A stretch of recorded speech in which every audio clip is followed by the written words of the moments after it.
Normal vada pav तो आपने बहुत बार खाया होगा। क्या आपने कभी उल्टा वड़ा पाव खाया है? ये नॉर्मल वड़ा पाव से भी कहीं ज़्यादा टेस्टी लगती है खाने में, और इसे बनाने का जो तरीका है ना, बहुत ही सिंपल है।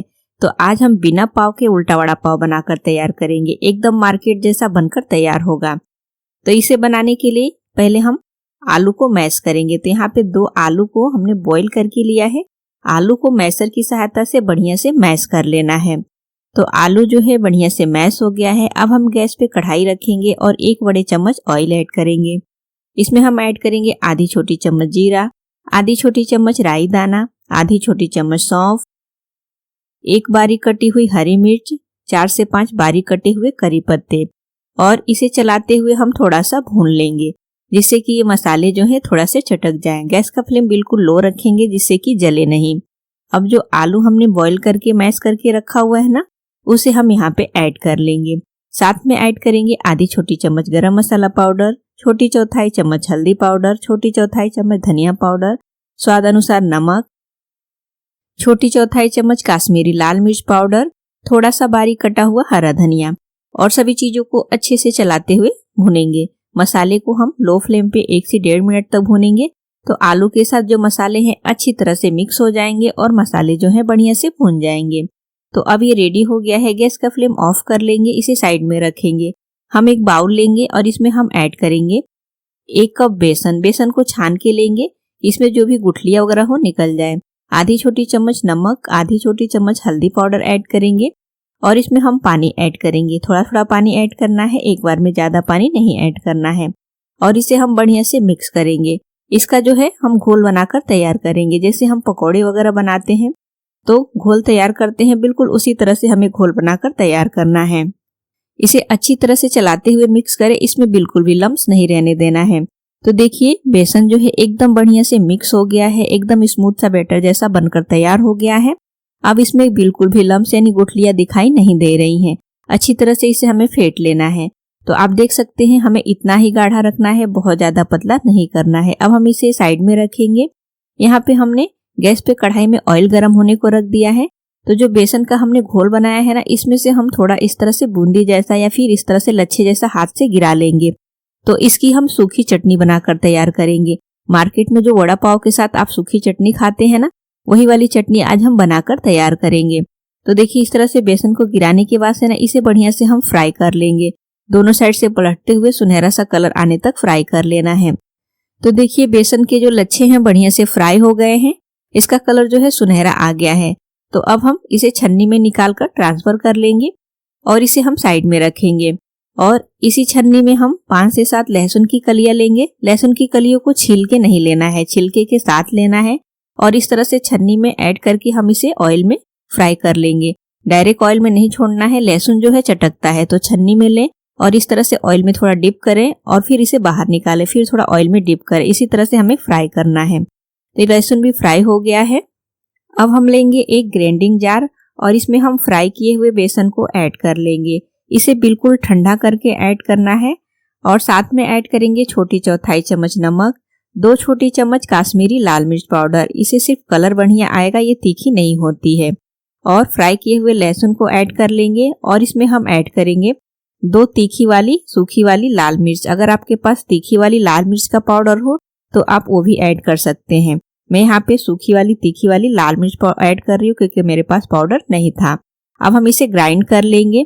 तो देखिए यहाँ पे हमने इसे ग्राइंड कर लिया है और बिल्कुल मार्केट वाली ये जो सूखी लाल चटनी है बनकर तैयार हो गई है, जैसे कि मार्केट में मिलता है, बिल्कुल उसी तरह से। अब जो मसाले हमने आलू के तैयार किए हैं ना, उसके हम छोटे छोटे से बॉल्स बनाकर तैयार करेंगे।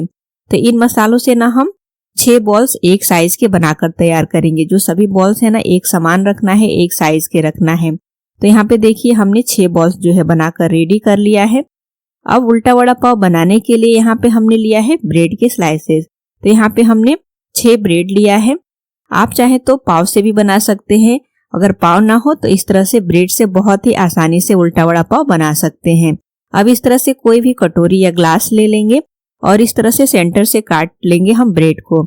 ब्रेड को गोल गोल काट के हमें निकाल लेना है, और जो इसका कटा हुआ भाग है ना, इसे हमें क्या करना है कि या तो कोई स्नैक्स बना लें या फिर इसे ग्राइंड करके ब्रेड क्रम्ब भी बनाकर आप रख सकते हैं। तो देखिए यहाँ पे हमने क्या किया है कि सभी ब्रेड को काट लिया है और ब्रेड को काटने के बाद से ना जो आलू का मसाला हमने तैयार किया है ना बॉल बना के, उसे इस तरह से ऊपर से ब्रेड के ऊपर अच्छी तरह से सेट कर लेंगे। बढ़िया से टिक्की जैसा सेट कर लेना है तीनों ब्रेड के ऊपर। और फिर तीनों ब्रेड के ऊपर 3 बॉल सेट करने के बाद से ना ब्रेड को हम दूसरे साइड पलट लेंगे। ब्रेड को पलटने के बाद से जो सूखी लाल वाली चटनी हमने बनाकर तैयार किया है ना ब्रेड के ऊपर अच्छी तरह से लगाने हैं। तीनों ब्रेड के ऊपर बढ़िया से लगाकर हमें इसे तैयार कर लेना है। और फिर जो ये 3 कटे हुए ब्रेड हमने साइड में रखे हुए हैं ना, इसको ऊपर से इस तरह से कवर करना है, हल्के हल्के से प्रेस करके सेट करना है, ज्यादा प्रेस नहीं करना है, नहीं तो नीचे हमने आलू का मसाला लगाया है वो चॉपर में चिपक जाएगा। और फिर आलू की जो बाकी के बचे हुए बॉल्स हैं, क्योंकि हमने 6 बॉल्स बनाकर तैयार किए थे तो 3 बॉल्स हमने पहले लगा लिए हैं, बाकी जो 3 बॉल्स बचे हुए हैं फिर से इसके ऊपर से इस तरह से बढ़िया से सेट कर लेना है। तो देखिए यहाँ पे हमने तीनों सेट कर लिया है। अब जो बेसन का घोल हमने बनाकर तैयार किया है ना, इसे हम बेसन के घोल में डिप करेंगे और बढ़िया से स्पून की सहायता से इस तरह से चारों तरफ से बेसन से इसे हमें कोट कर लेना है अच्छी तरह से, कि जो ब्रेड है ना एक दूसरे में बढ़िया से सेट रहे, निकले नहीं। और फिर इसे या तो आप स्पून की सहायता से सावधानी से उठा ले या फिर हाथ की सहायता से, और इसे हम फ्राई करेंगे।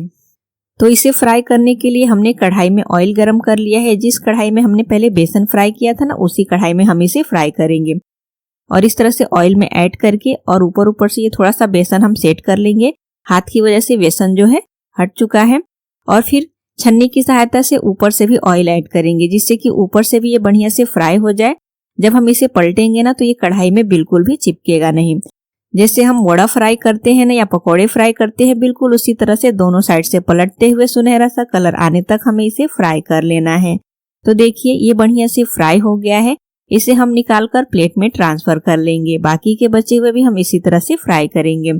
तो मैं आपको काट के दिखा रही हूँ कि ये जो हमारा उल्टा वड़ा पाव है कितना परफेक्ट बना है। और अंदर जो हमने इसमें चटनी लगाई है उससे तो इसका स्वाद और भी ज्यादा बढ़ जाता है और ये देखने में भी बहुत ही बढ़िया दिखता है। तो आप देख सकते हैं। तो इसे हम इस तरह से हरे धनिए की चटनी, सूखी चटनी और हरी मिर्च को हमने फ्राई करके ले लिया है, उसके साथ सर्व करेंगे।